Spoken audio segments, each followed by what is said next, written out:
Hello, Mr. Tambourine.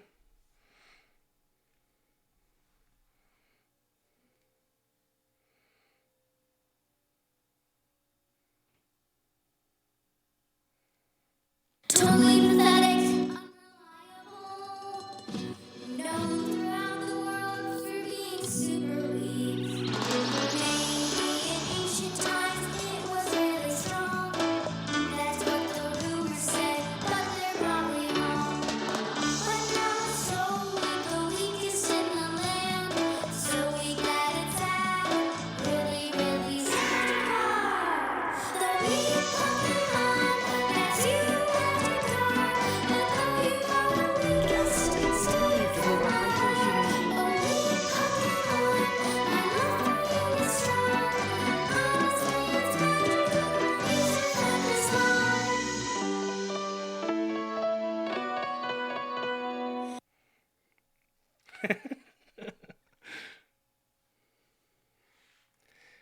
Is there an echo?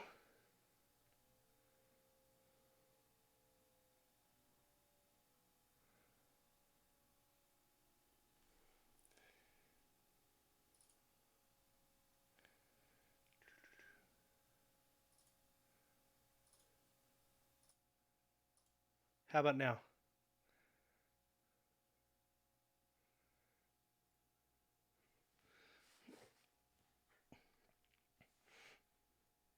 All it does is jump and How about splash, now? jump and splash around. It splashes up on mountains and all the way back down. Why, Jack, what's the point when nobody cares? It uses splash in battle. Nothing happens. Jumping and splashing every single day until Pidgeotto carries it away.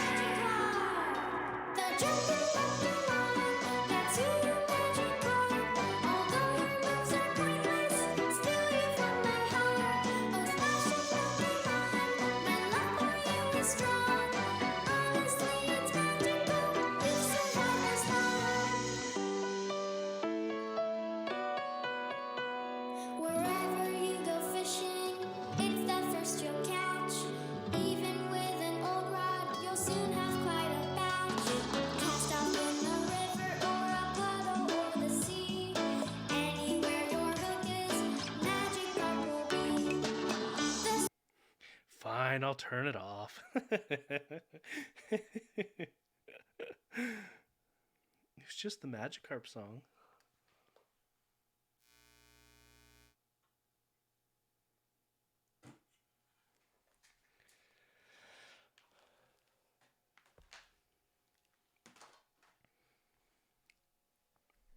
My kids wanted to listen to it today.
Have you never heard it, Rock Eddie?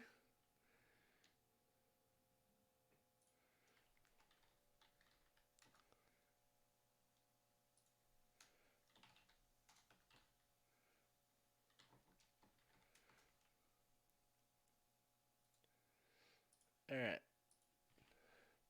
There's a link to the Magikarp song.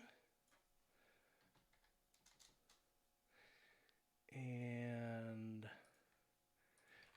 a link to the Slowpoke song.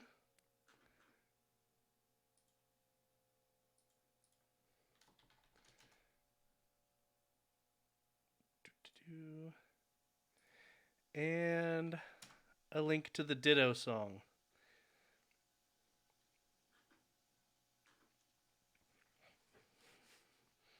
Fun stuff.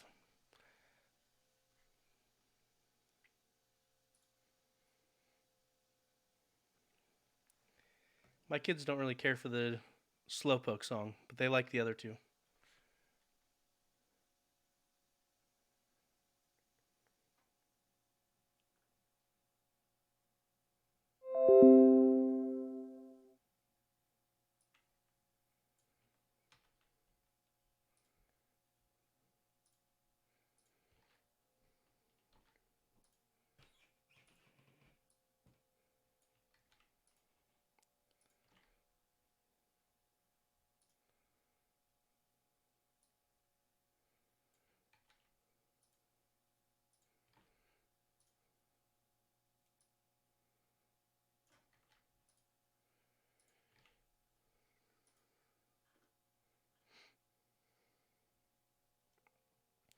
Without Charles here to make fun of, this might be a quick episode. Brian was unavailable, and I asked around and couldn't find anybody to join me.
I should probably get my game up on the screen.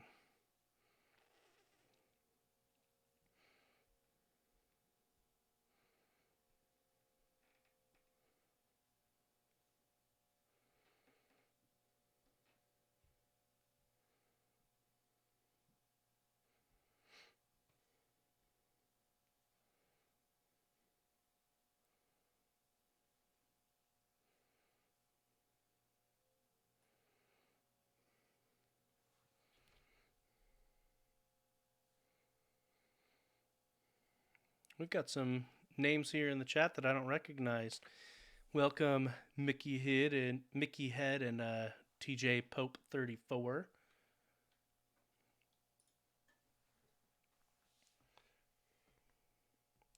I gotta be careful. It's freezing outside.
Oops. Took my finger off the screen.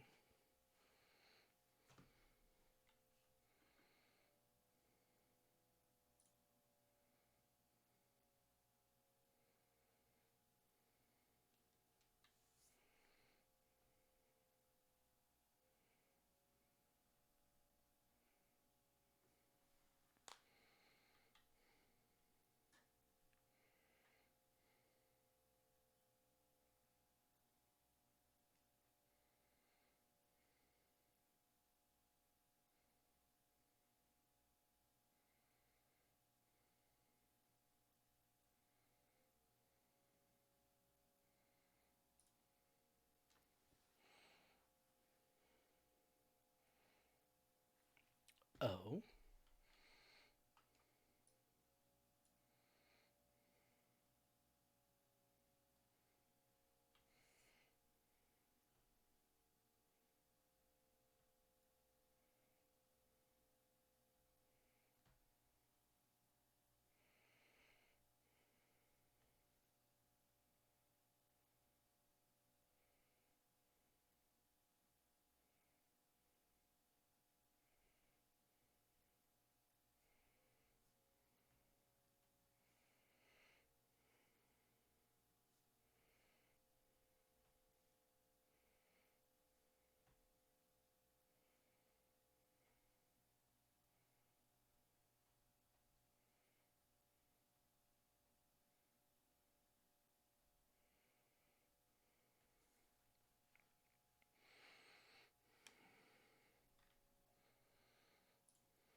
Anybody watch anything fun lately?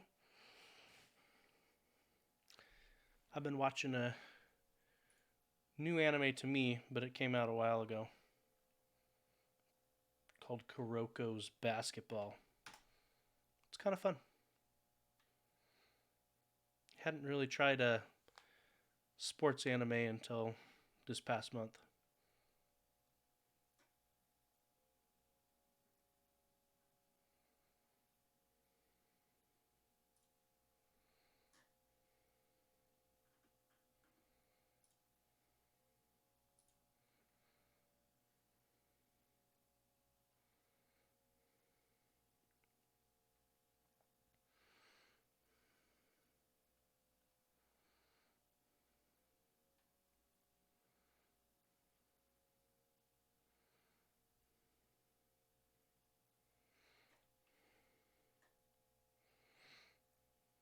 All right, well, I think we're going to go ahead and start a few minutes early.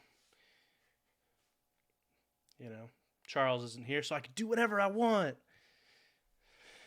We'll see. I've never tried going solo on this before. It'll be fun. It'll be fun.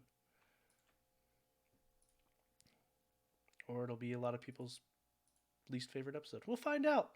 All right, let's hit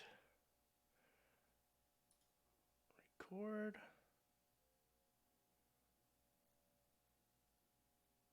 Alrighty. Hello, and welcome to the Pokemon GO Podcast, where we're going to try out some slow jazz. All right, just kidding. No, we're not. So obviously, the intro is not done by the rock god of podcasting. He is out tonight, so I am riding solo. Brian was unavailable. He's a busy man, just how it works sometimes. And yeah, so let's start this off. Experience of the week. I've done actually several new shadow Pokemon. I've done a whole fair bit of Team Rocket stops this past week. Several of them are my first time getting one of them. Actually, the last four, I think. Carvana, Mudkip, Lapras, and Magnemite. Those are all my first shadow forms there. I'm pretty sure. I could be wrong. Nope, there's another Lapras as I scroll down. But the other three are my first shadow. So that is fun in and of itself, stealing those Pokemon. I don't think any of them have particularly good IVs, but, it is what it is. They are shadow, so that's fun as well. Let's see. Did I get any? I did get one new shiny this past week, a shiny Caterpie. So my gold little Caterpie, that's fun. Nabbed him just a couple days ago. So yeah, so that's fun there as well. But yeah, all in all, I've just had a lot of fun playing, hatching a bunch of stuff, because, well, we never hear the end of egg events, right?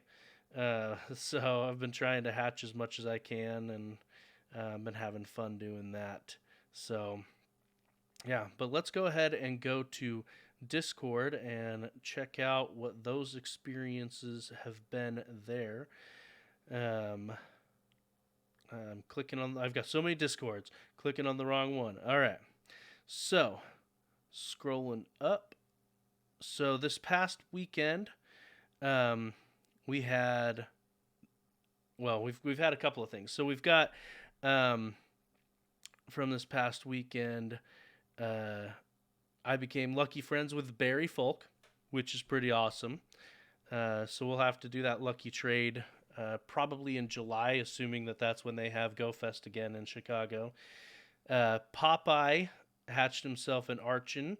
I think a few people did. So let's see. Popeye got an Archon. Fabian got an Archon. And so did Terry Wolf. So a bunch of Archons. I am jealous. I have not gotten one yet. It's a fun Pokemon to have. Terry's very proud of his. Oh shoot! I'm blanking on Altera. Is that no? Altera is the evolved form. Anyway, the first form, Swablu. Thank you, Nicole. He's proud of his Swablu. It's 0 attack, 14 defense, and 15 HP, which is awesome for PvP. Popeye grabbed himself a shiny Lickitung during raid day. Did 15 raids total and got 2 shiny Lickitungs. Nicole showing off her Alomola. She got 2 of those and an Audino. I did nab an Audino this past week, but I was not able to grab an Alomola. I don't know why that's so hard for me to say. But yeah, I saw a couple on my radars, but they were always super far away. But yeah, I nabbed an Audino. I didn't get any shinies from the event.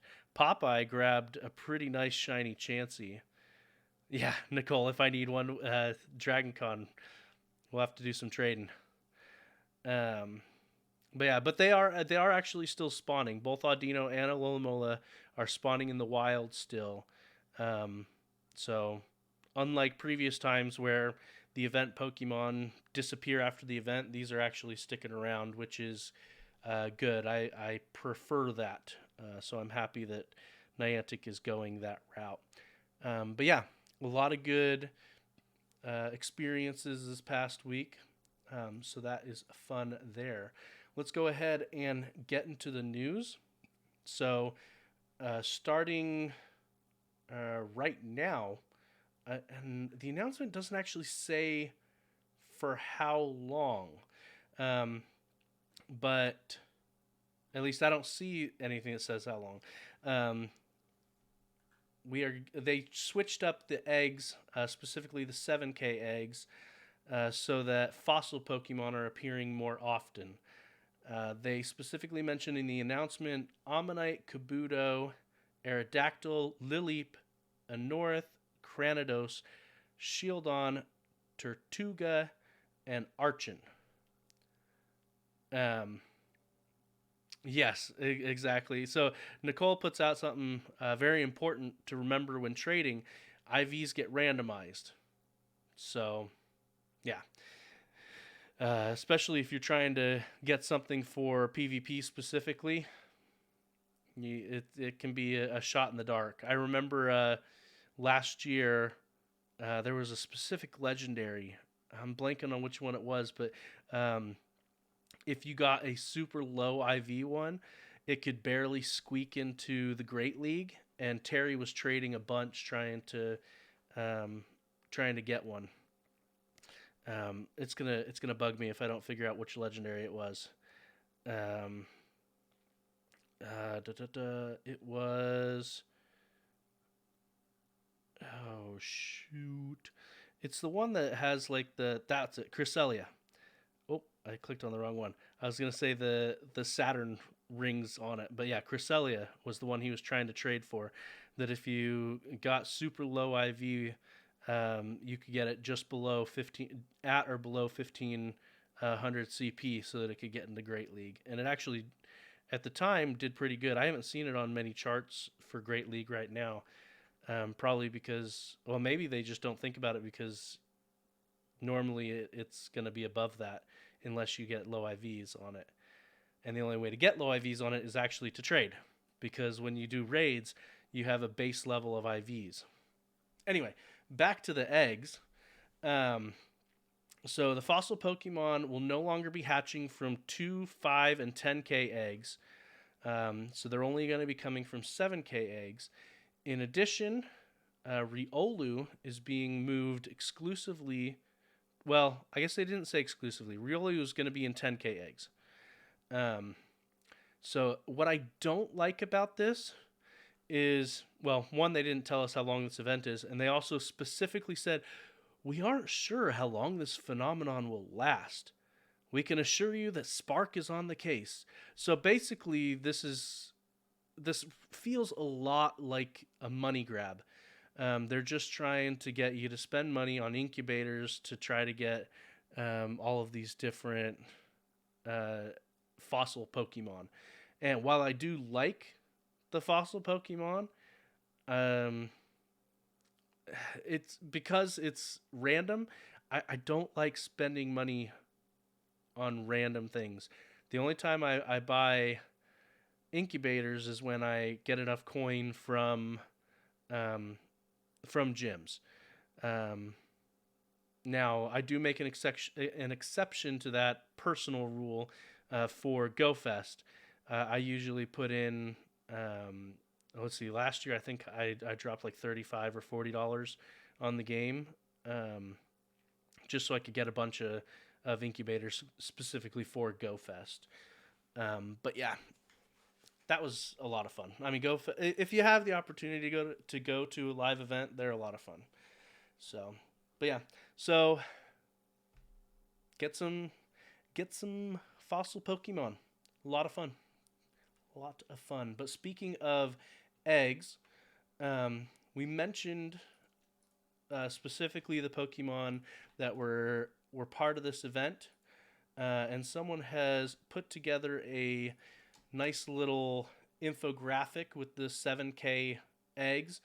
The ones that were not included in the announcement specifically were Lileep, Anorith, and Aerodactyl. Now, half of these Pokemon, just over half, can be shiny. So Ammonite, Kabuto, Aerodactyl, Lileep, and Anorith can all be shiny. So, a lot of fun there. I really want to get a Tortuga. Like I mentioned before, he's pretty awesome, and so is Archon. But, yep.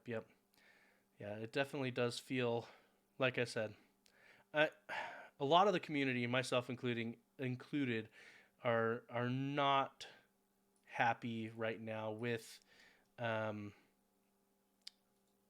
all of these egg events, and people are Niantic can feel it, like to the extent that even Trainer Tips during a recent video specifically mentioned that Niantic has acknowledged the community's feelings towards egg events.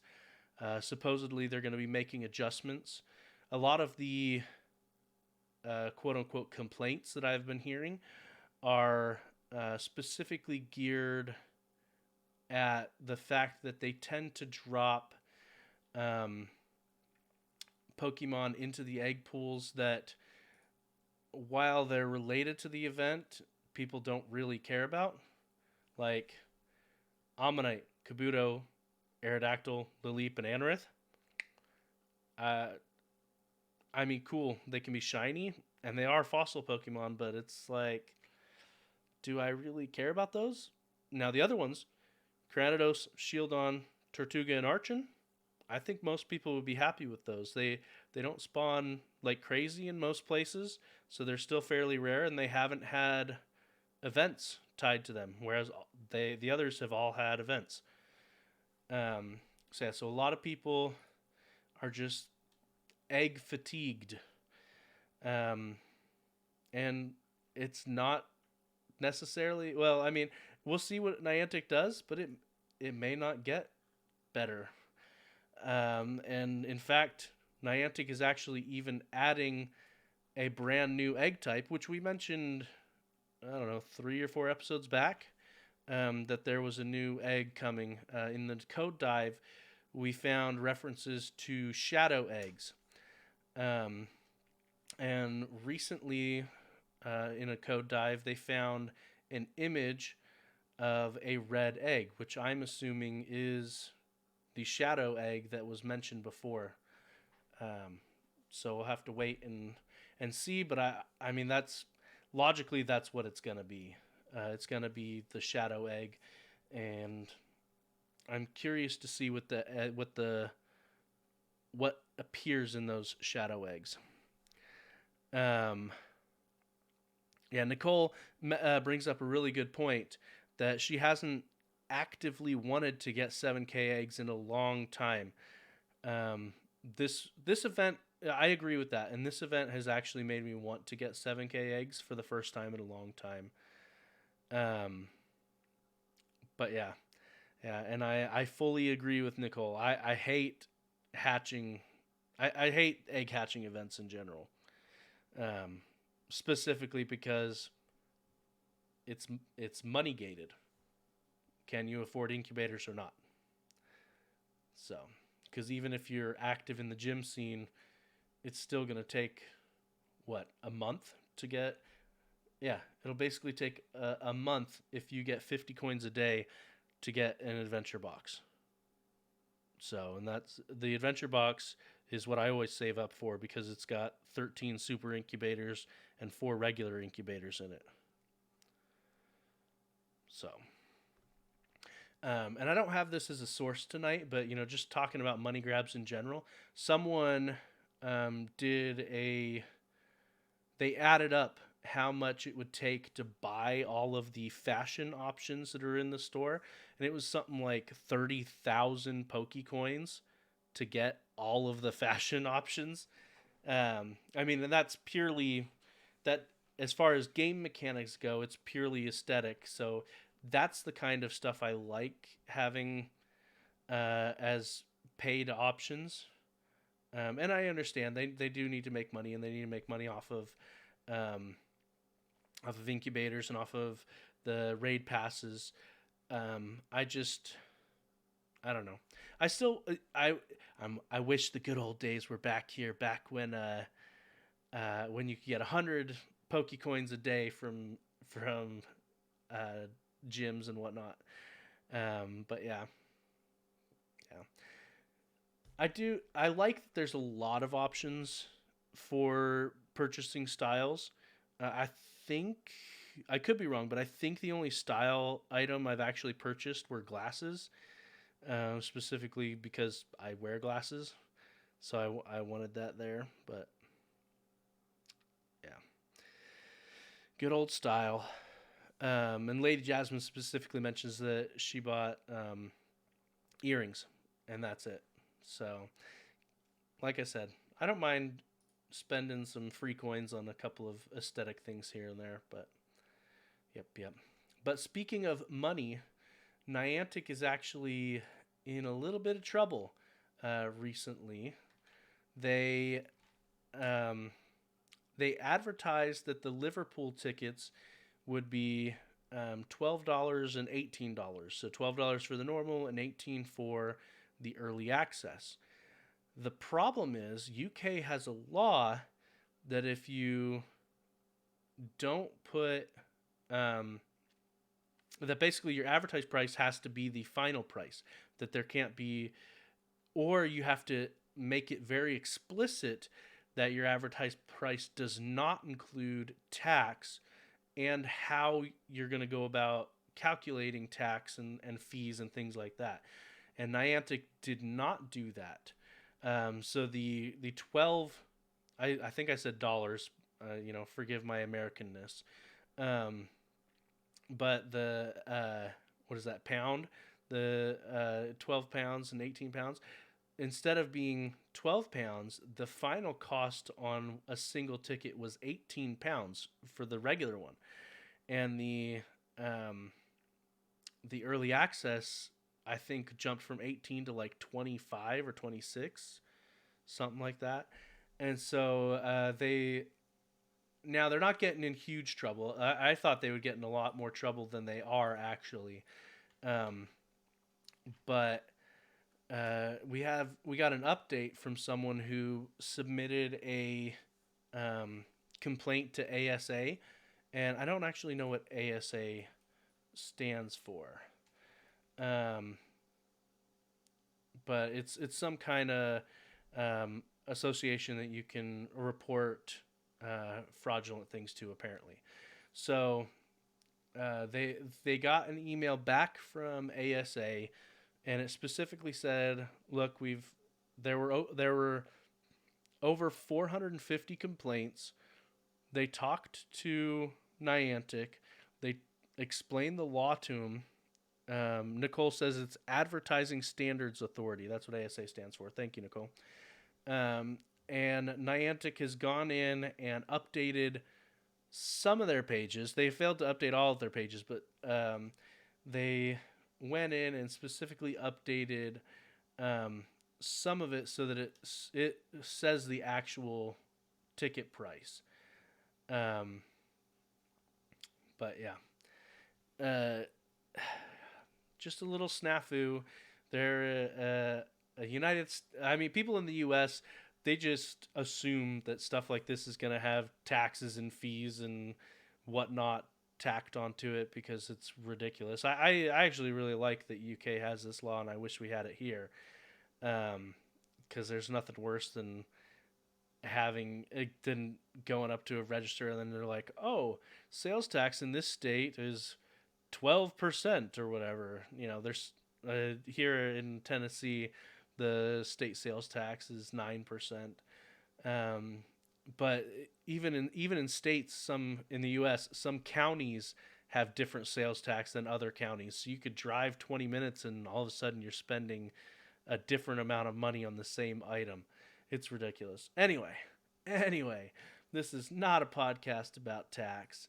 But yeah, so they got complaints. They sort of fixed it, at least on the first page of their advertisement. And it sounds like they're just going to get a slap on the wrist, which is, I mean, I didn't buy tickets, but I kind of wish they had, like, I understand, I've said this already once today, I'm going to say it again. I understand they need to make money, but I kind of wish they had been forced to refund that extra amount above their original advertised price. So, how do you guys feel in chat? Do you feel like them updating the advertisement is okay, or do you think they should have been forced to refund the difference between the original advertised price and the actual price? We'll see what chat has to say about that. But yeah. Oh man. And while chat is weighing in, I'm gonna go ahead and catch myself a Rolls. So Nicole is the first one out the gate with an opinion. Nicole is sick of big companies getting away with stuff. I completely agree. If they're that big, they definitely should have a team of a law department that keeps them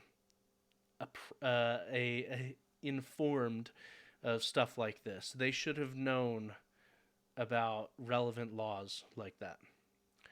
Mr. Tambourine is weighing in with a more compassionate opinion.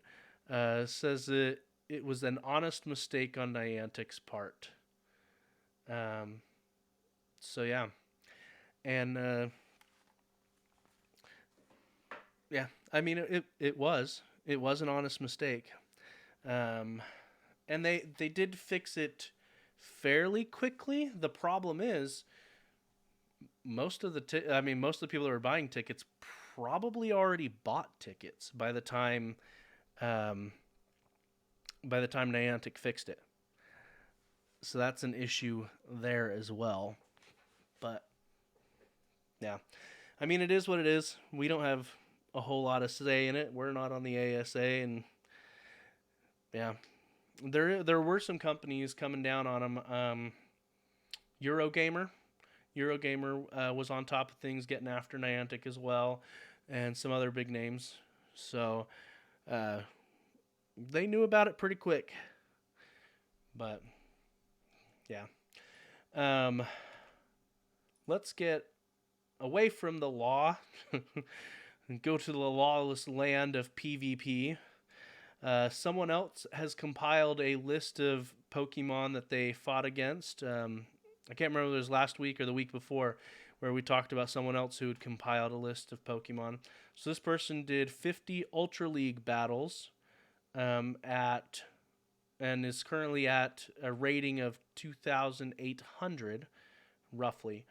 And they recorded not only how frequently they saw specific Pokemon, but they also recorded how often they appeared as the first Pokemon, which is, I think, quite valuable.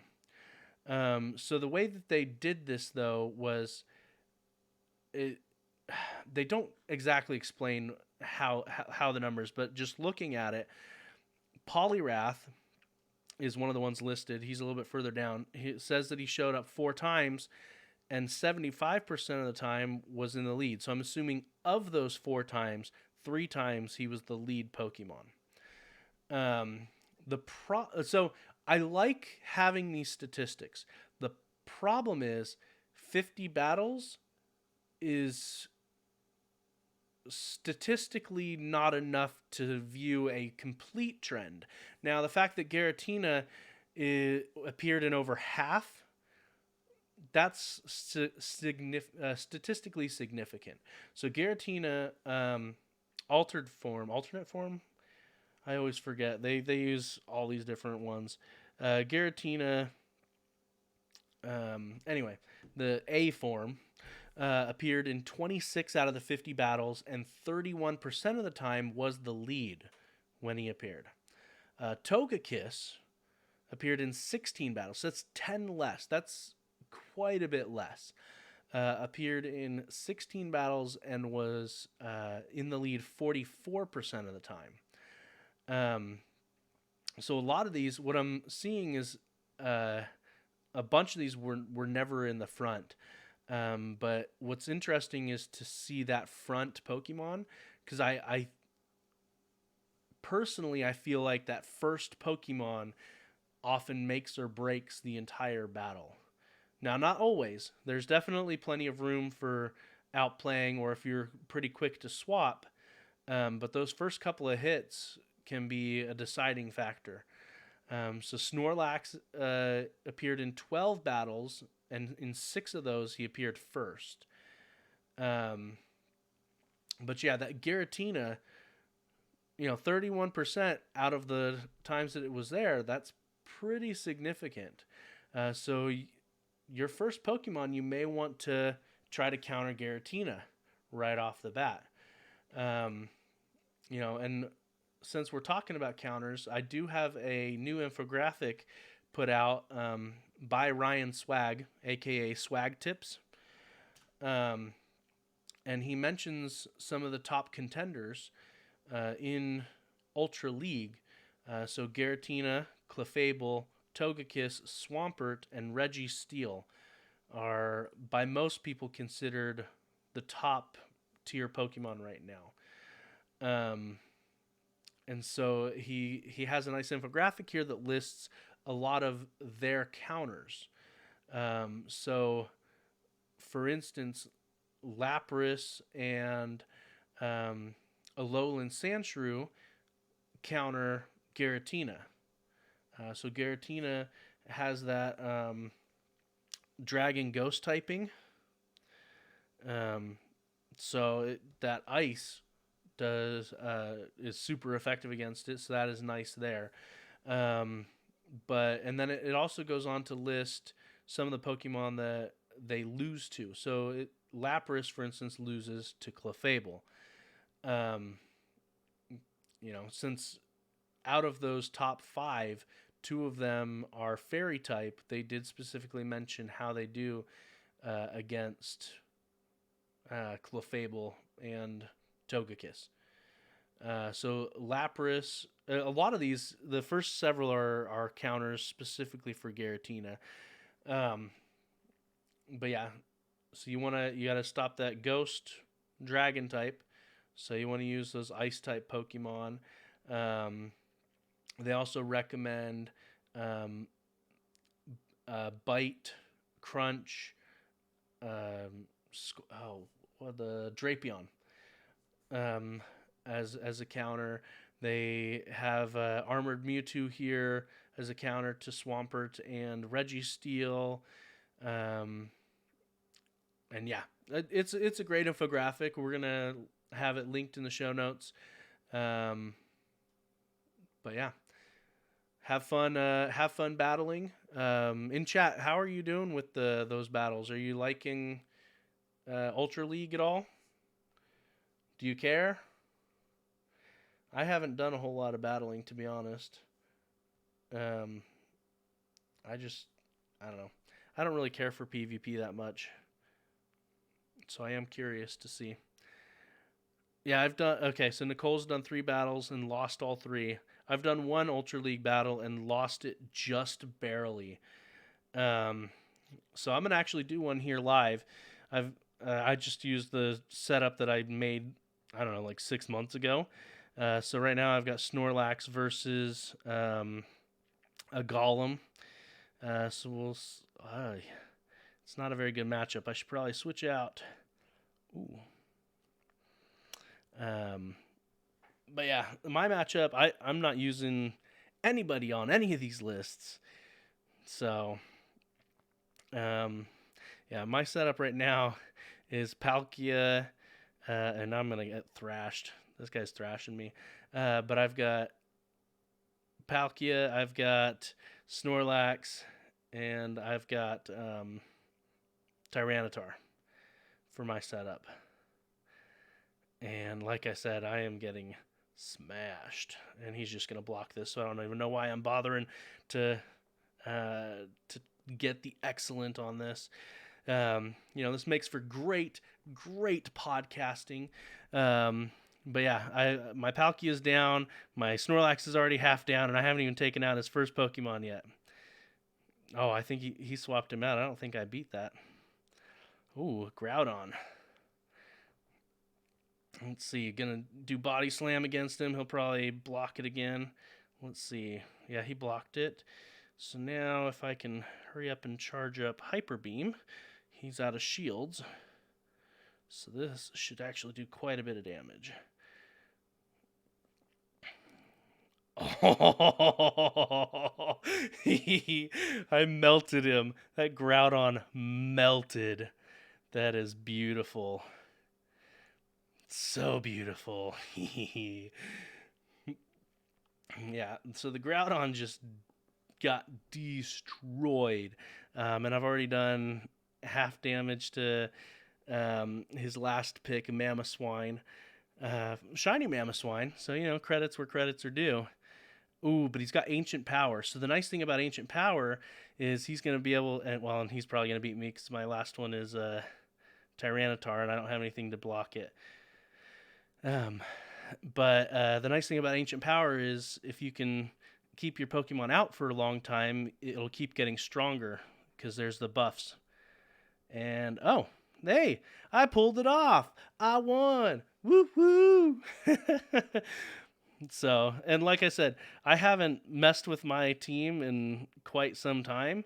Um, so my team in that battle, like I said before, was Snorlax, Palkia, and Tyranitar, and I pulled it off. I am pleasantly surprised because that his Golem was doing some serious work. But yeah, so fun times. Now, if you are trying to power up Pokemon specifically for PvP, I do want to offer you a warning. If your buddy gets a boost, so you get your buddy a high enough status to get the CP boost, it can actually increase the Stardust and Candy cost to level up to power up your Pokemon, your buddy. I suspect it's because in the background they're basically saying, "Hey, increase it one level or half a level, whatever." Actually, it's probably a full level based on how much it is, how much the CP boost is. So in the background, it's probably saying, "Hey, increase their CP by one level," which means if you go up levels, you can increase the cost of to power up your Pokemon. So I'm pretty sure, at least that's my theory on why this happens. But yeah, just be cognizant that if you want to power up your buddy, you should probably do it prior to hitting that level, or make it so it's not your buddy anymore, and then he doesn't get the CP boost. But yeah, be aware of that. So the photo that the person linked, and this is from BM 301, they showed a Togekiss that they've got, and it looks like it's fully powered up as far as I can tell, and the power up cost, the Stardust cost, and this is lucky, so it's already at half price, but the power up cost went up by 3 candies and 500 Stardust. So yeah, so be aware of that, so that you can maximize your Stardust. And we have something here to help you if you're trying to figure out type matchups instead of just basing it off of which Pokemon people are recommending. This comes to us from Captain Goldfish. They made a nice little graphic that I think even Charles might be able to understand. Maybe. Question mark.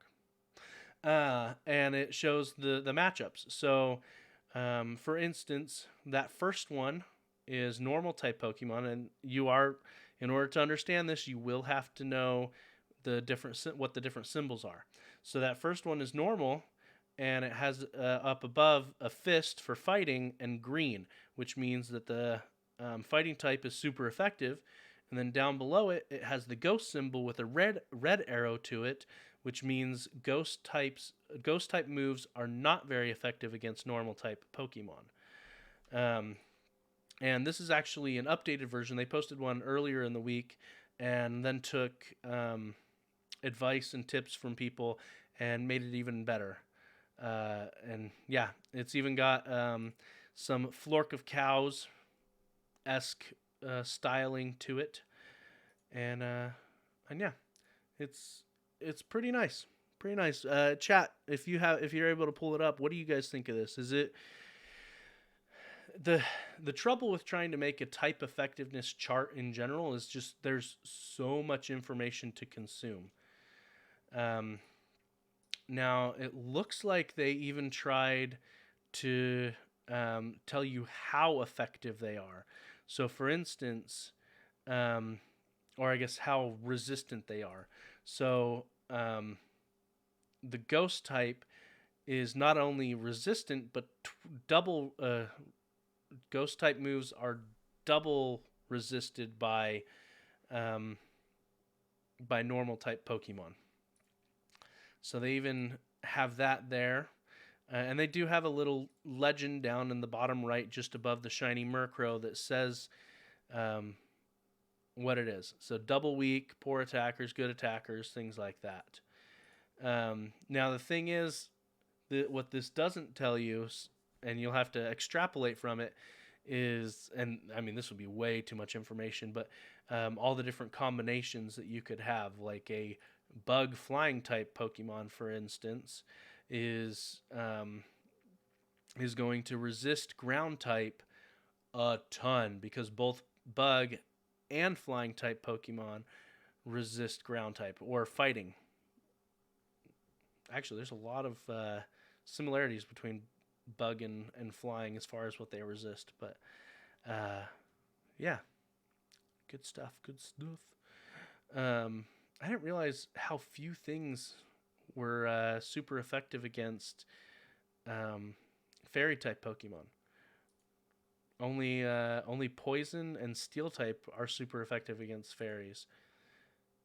Fairies is a relatively new, I mean it's been a couple generations now, new type. But yeah, since the games originally started, they've only added two types, I'm pretty sure. Dark and fairy. Dark was added in Generation 2, specifically because psychic type Pokemon were ridiculously strong in Generation 1. And then fairy type Pokemon were added specifically to counter dragons as one of their main counters. Just because there wasn't a whole lot that went up against dragons, and dragons tended to be have pretty good stats in general. So right now, the only thing that's super effective against dragons is ice type Pokemon. Well, ice type moves, dragon moves, and fairy moves. So, but yep, it's a fun one. I love looking at the steel typing, because there is a lot underneath that it resists. 1, 2, 3, 4, 5, 6, 7, 8, 9, 10, 11. Steel resists 11 different types of moves out of the 18 total types. Good old steel. Steel typing. All right. Since we're on infographics and having fun with infographics, Lan a cow, I think, Lanakou, Lanakou, has created infographics specifically for the Team Rocket Go leaders, Arlo, Cliff, and Sierra. And there's a lot, these are pretty in-depth. There's a lot of counters listed. And his next goal is to work on one specifically for Giovanni. So right now, currently, Arlo is using Mawile first. And so all of them use the same first Pokemon, and then they have 3 options for the next 2 slots. So Arlo has Mawile, and then the next slot can be Charizard, Blastoise, or Steelix. And the final one is going to be Salamence, Dragonite, or Scizor. And what he's recommending, and he's got them. It's taking me a weird minute to look at how he's doing this. So it looks like he's got them specifically set up so that the Pokemon directly underneath them are their counters. So he's got a bunch of different Pokemon listed, but then if you look in the bottom right, they have specific team recommendations. So for Arlo, one of their specific recommendations is Poliwrath, Raikou, and Heatran. Um, which, yeah, that makes a lot of sense. Um, though I'm not. The Heatran is okay. My issue with the Heatran down there is two of the Pokemon there, specifically Salamence and um, Dragonite. Let's consult the type effectiveness, but if I'm not mistaken, dragons resist fire. They do resist fire. Need to double check that. And the moves that he's specifically mentioning are Fire Spin and Flamethrower. Now, he is going to be 4 times effective against Scizor if you happen to get the Scizor matchup.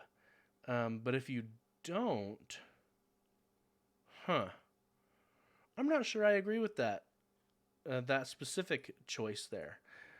So there's 2 that are Dragon Flying, and then 1 that is Bug Steel. So the only things good against dragons are super effective against dragons are Ice Dragon and Fairy, like I mentioned before. Yeah, I think I would actually go with. Yeah, that Scizor it could be definitely a problem. But if you can get a Steel type move, I'd have to look at Heatran's move pool. But if he had a Steel type charged move, that would be one thing. But he doesn't actually even list a charged move on there. And as a legendary, getting that second move is going to be expensive. So fighting type Pokemon would probably be all right. They're going to do normal damage against. Yeah, they'll do normal damage against the Scizor, and they'll do normal damage against the 2 dragon. Oh no, they won't because they're part flying. Shoot, dang. Yeah, that's a weird matchup to try to get something that's good against everything. And maybe I'm just not seeing something good to put there. Psychic type? No, Scizor's gonna resist Psychic. Anyway,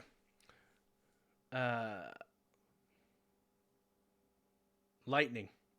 Yep, there we go. Electric type Pokemon. They're gonna do normal damage against the dragons, and they'll do normal damage against the Scizor.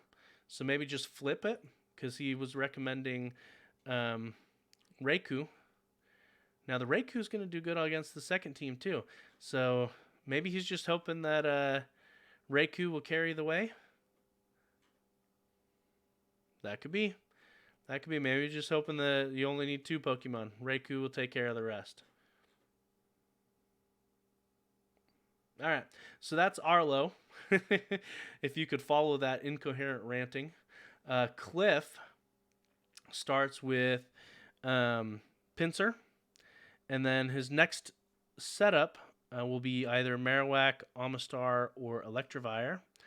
And then for the follow-up, the last one is going to be Tyranitar, Swampert, or Torterra. And his recommended team is Giratina.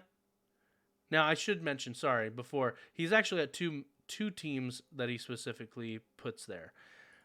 So the first team for Cliff is Giratina, and then specifically a grass type Pokemon. So he's got Venusaur and Torterra himself. Yeah, both of those I agree with.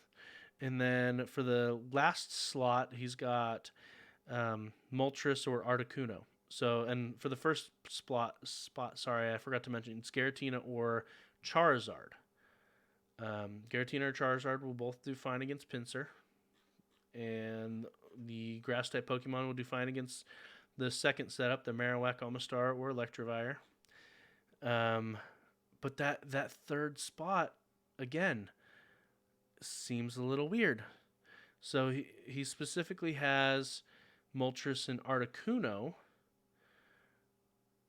But one of the Pokemon is Tyranitar. If it's got rock moves, it's going to wreck their face.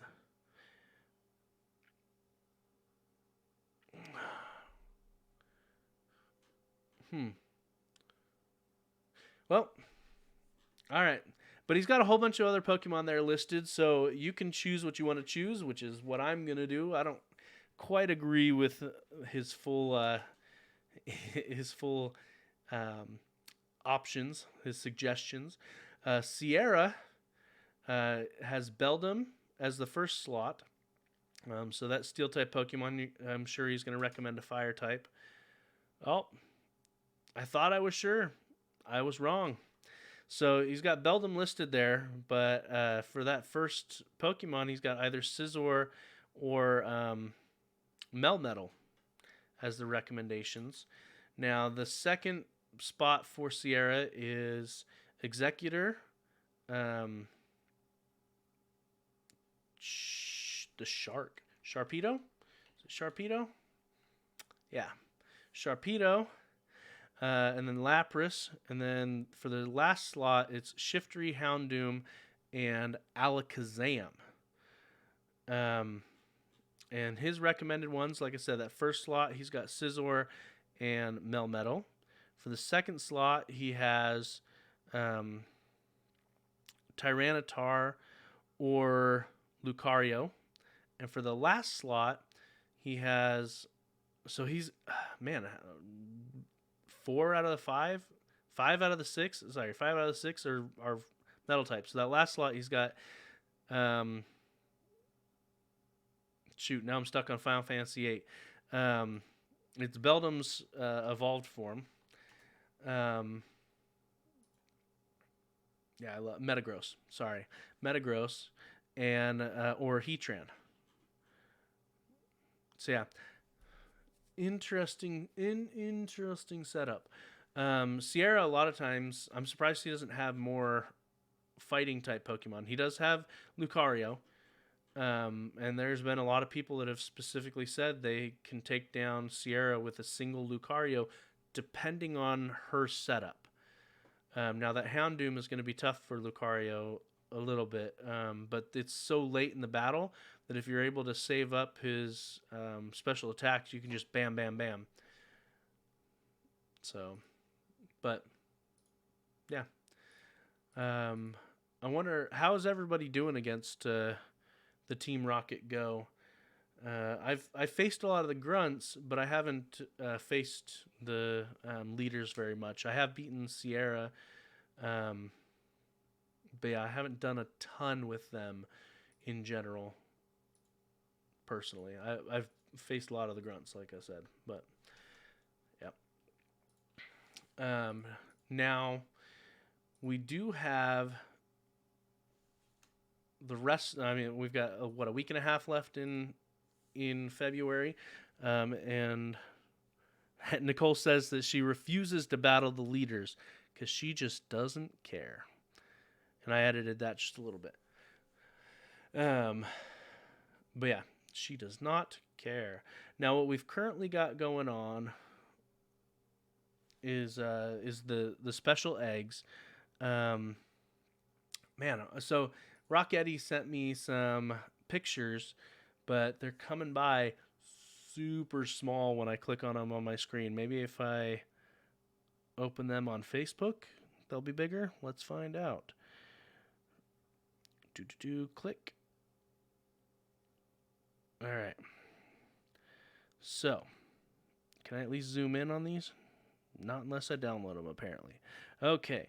Mr. Tambourine is agreeing with Nicole. They just don't care about the leaders. And for the most part, I agree. And that's, yeah. I haven't been, like I said, I've beaten Sierra. That's about it. Yeah, so I'm just going to try to look at these the best I can with how small they are. So February 25th, it looks like. I wish I had a bigger one, a bigger infographic here. Um, so the special friendship weekend. You know what? I wonder if there's in-game announcements. Let's just check there for these. All right, there it is. Celebrate your love with for friends with a special friendship weekend. So it's February 21st. So that's a Friday, starting tomorrow, until February 24th. And so that friendship, and it's local time. So that's nice there. So it starts at 8 a.m. tomorrow on the 21st, and it goes until Monday the 24th at 10 p.m. Friendship levels will increase twice as fast. You know what? Do I have an infographic? Nope. I saw an infographic for this, but I don't. Here we go. Nope, that's a different infographic. Yeah, I thought I saw an infographic for this somewhere. There it is. Rock Eddie put it in the chat. If I just looked a little bit lower. All right. So, 2 times friendship level, 2 times trade candy, 1/2 trade Stardust, and the infographic that I posted in chat specifically shows the Stardust cost per level during the event, and that's per friendship level. So stuff gets quite a bit cheaper. Well, half off. So doing a caught, if you have a shiny, legendary, or purified, if you have one caught and you do a special trade for one, it's saying that it's only 400 Stardust. That is nice. Very nice. I like that. The number of gifts you can open daily will increase to 40, and the number of gifts you can carry will increase to 20. Now, I wish that 20 was the norm, personally. 10 is okay. I definitely wish during events that they would scale that up a ton, because you don't want to be sitting there handing out gifts when you're trying to, like during community day, you don't want to be sitting there trying to hand out gifts to clear out the limit while you're in the middle of trying to catch as many Pokemon as you can. So I wish that limit was higher. So we've got that event this weekend. In addition to that event this weekend, we do have Community Day. So the Community Day for this weekend is the one that we quote unquote voted on, the Rhyperior Community Day. Rhyhorn. Rhyperior will get Rock Wrecker, and there's a 3 times catch Stardust bonus during the event. So Rhyperior, we've mentioned this before, but pure DPS. He with Rock Wrecker becomes the second best rock type Pokemon, just pure DPS in the game. The only one that beats him is Cranidos. Now, the thing that sets him apart from Cranidos, and Cranidos does beat him by a decent amount, is that Cranidos is glass cannon. He's going to die pretty quick. Whereas Rhyperior is going to stick around a while. Now, there is some scenarios where Tyranitar is better just because he's a bit tankier than Rhyperior, but Rhyperior is still quite good. I mean, this is top tier rock attacker, very good, and he actually has some pretty nice coverage for PvP if you wanted to use him for PvP. So he'll have the two rock type attacks, because that's one of his specialties. But in addition to that, you could throw Surf, Superpower, Skull Bash. I mean, Skull Bash is kind of meh, but Superpower is pretty nice, and Surf ain't half bad either. Earthquake is there as well, and so it makes him a pretty good choice for PvP, in my opinion. Though What really hurts him for PvP, so he's got good attack typing. What hurts him for PvP is that he's rock ground type. So he's going to take 4 times damage against both grass type Pokemon and water type Pokemon, and that's probably his biggest hindrance when it comes to PvP. Is that 4 times weakness. But yeah, so the exclusive move, Rock Wrecker, which is pretty nice. The community day is on the 22nd. So that's Saturday from 11 a.m. to 2 p.m. local time if you're in the northern hemisphere, or 3 p.m. to 6 p.m. local time if you're in the southern hemisphere. So yeah, get out there, get yourself a shiny Rhyperior. And one thing to note, apparently you are able to get 10 Sinnoh Stones during Community Day from Go Battle League. So you'll be able to earn 2 Sinnoh Stones per set of regular or premium Go Battle League battles completed, regardless of whether you win or lose. So it is possible to get 10 Sinnoh Stones because Rhyperior does require a Sinnoh Stone to evolve. Rhyhorn requires a Sinnoh Stone to evolve to Rhyperior. What I really don't like about Rhyperior is Rhyhorn just looks cooler. But anyway, yeah, so get out there, get a good rock type attacker on Community Day. And then other things that are coming up, the end of February until the beginning of March, so this is February 25th to March 2nd, there is the Pokemon Day Celebration event. So Armored Mewtwo will be appearing in 5-star raids. In addition, they have said that clone Pokemon will appear in 4-star raids, and a bunch of Pokemon will be able to have be shiny and have party hats. And then as part of that as well, on March 1st, 2 p.m. to 5 p.m. local time, there will be a raid event where you can run into Nidorino, which will be a 2-star raid, so that will be definitely soloable, or a Gengar, both of which can be shiny and will have a party hat on them. Gengar will be in 4-star raids, so you'll probably want to have one other person battling with you against that Gengar. Gengar will have a special moveset, which is Lick and Psychic, and you can receive up to 5 raid passes that day. One thing to remember is Lick and Psychic. If you evolve a Haunter into a Gengar during that time, it will also learn those moves. That was confirmed for us by Niantic last week, I believe. And then starting on March 9th, Go Battle League Season 1 officially starts. And one of the exclusive rewards is Pikachu Libre. And they have stated that this is the only way that you will be able to get Pikachu Libre. So if you want Pikachu Libre, you must participate in Pokemon Go Battle League. Wow, that is a mouthful. All right, now this last source we have here comes to us from the Sylph Road. This is part 1.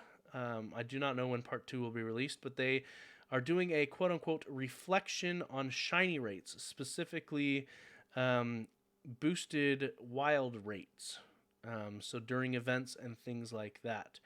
Now, a lot of these are kind of... they're tough to talk about on a podcast. Really, you would need to be able to follow along, to be honest. But they talk about the quote-unquote taxonomy of shiny rates during events. So for instance, Community Day rate, the quote-unquote, they say that probably the best known boosted rate for shinies is during Community Day. So their analysis suggests that a single consistent shiny rate applies to all Pokemon on Community Day. So not just the Community Day Pokemon. Interesting. Very interesting. That kind of explains why one of my friends, he tends to get non-Community Day shinies. Probably every other Community Day, he gets a non-Community Day shiny on Community Day. Now they have what's called a medium event rate.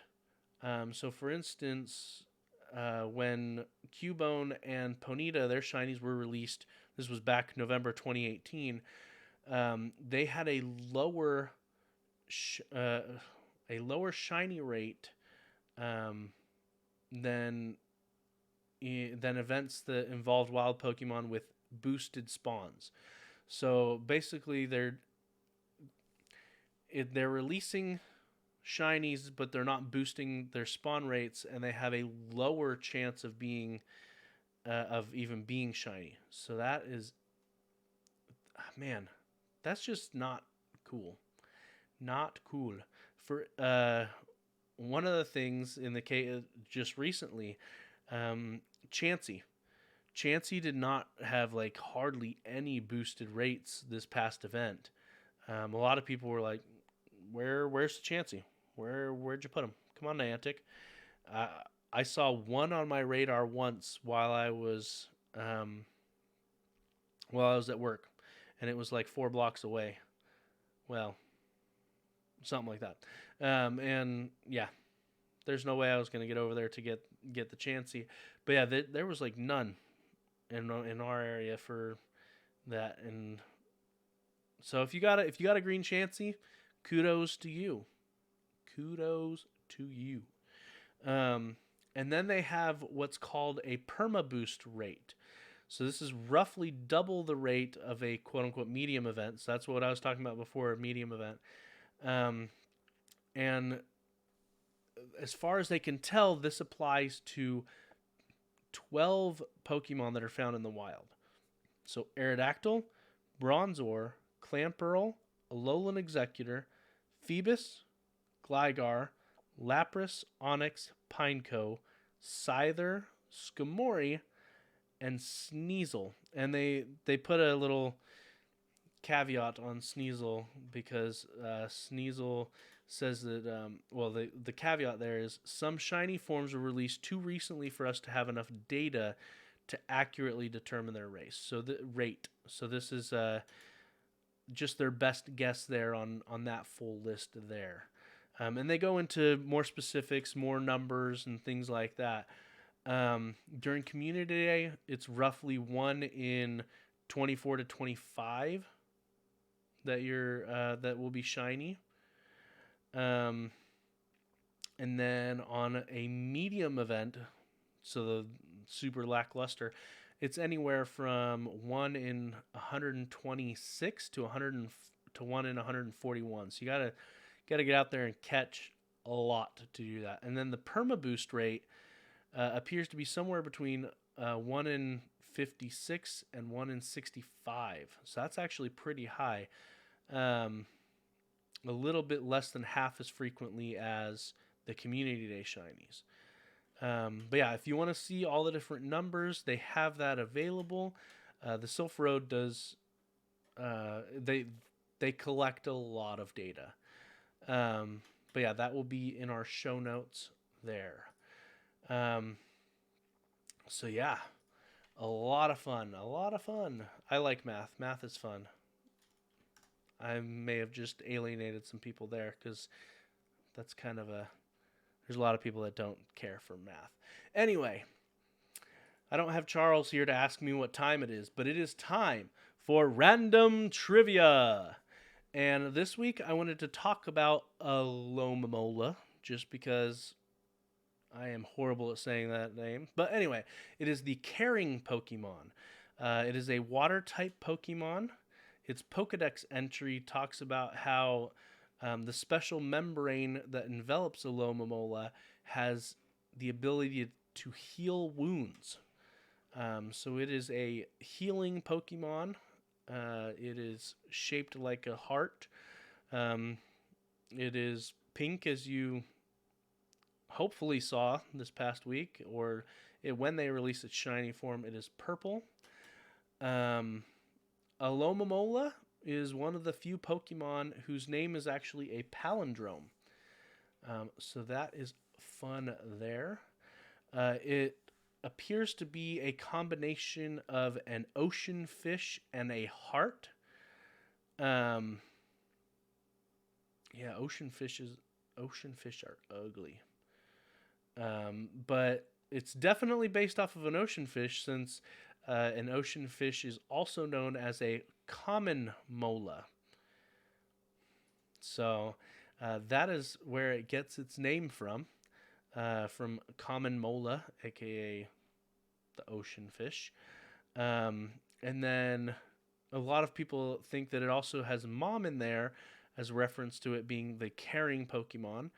And then the alo part probably refers to aloha. And yeah, a lot of fun. So that is Alomomola. Hoy, that is a tongue twister. I could not say that too much. So for those that don't know, there's actually in the Unova region, there is a horoscope set up in there. Now, I'm not fully familiar with how this plays into the games, just because I've never actually played the Black and White series, the Unova games. But they actually have a horoscope. They have a zodiac there, and Alomomola actually represents the March month. So I guess Pisces. And yeah, so Alomomola is part of the Pokemon zodiac. Pretty nice.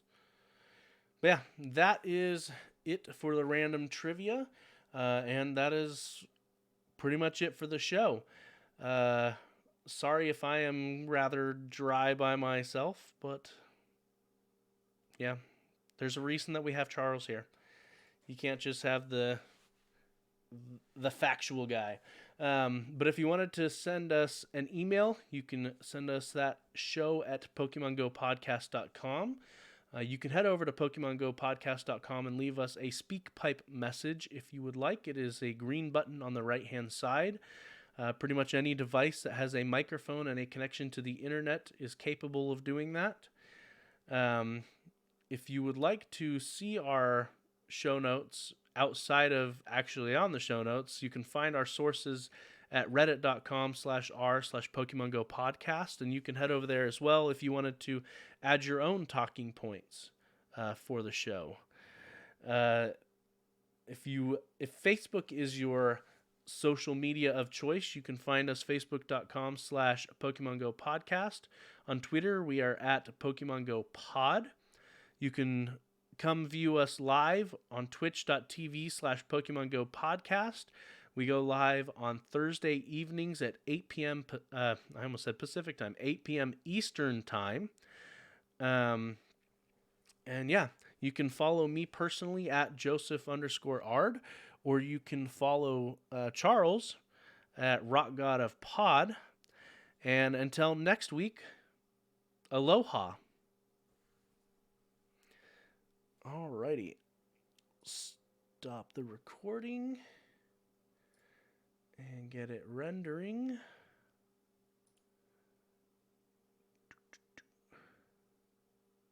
Yep.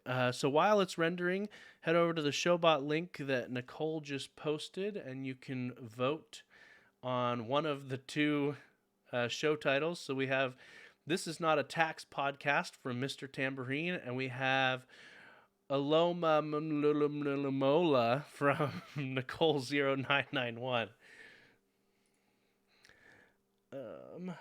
Today, let's see, make sure I render the right one. And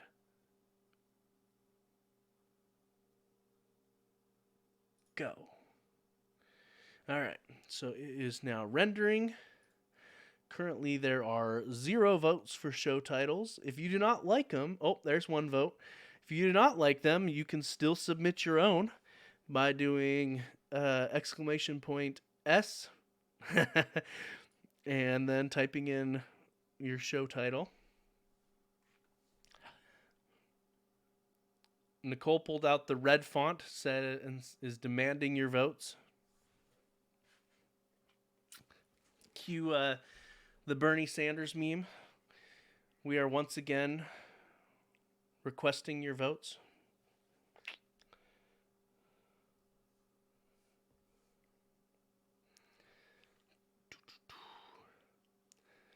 There are, so far, Alomo is in the lead. But every vote matters because it's only a 1-point lead. But while that is happening, I would like to thank everyone for coming out. We have aggressive _ sock here. I think that's your first time here, assuming you're not a bot. Thank you for joining us. Lady Jasmine, Mr. Tambourine 19, Win Sock. We got a couple of socks. And thank you, Nicole, for being our mod. I know there were several other people here earlier. Rock Eddie was here for a little while. But yeah, kind of a quiet night. You know, it's quiet when you don't have Charles here to poke fun at. And, well, I'm too crazy to do anything with #roast me or anything like that. Let's see, is this still rendering? Looks like it might be done. Let me go check my files. Where does this actually go?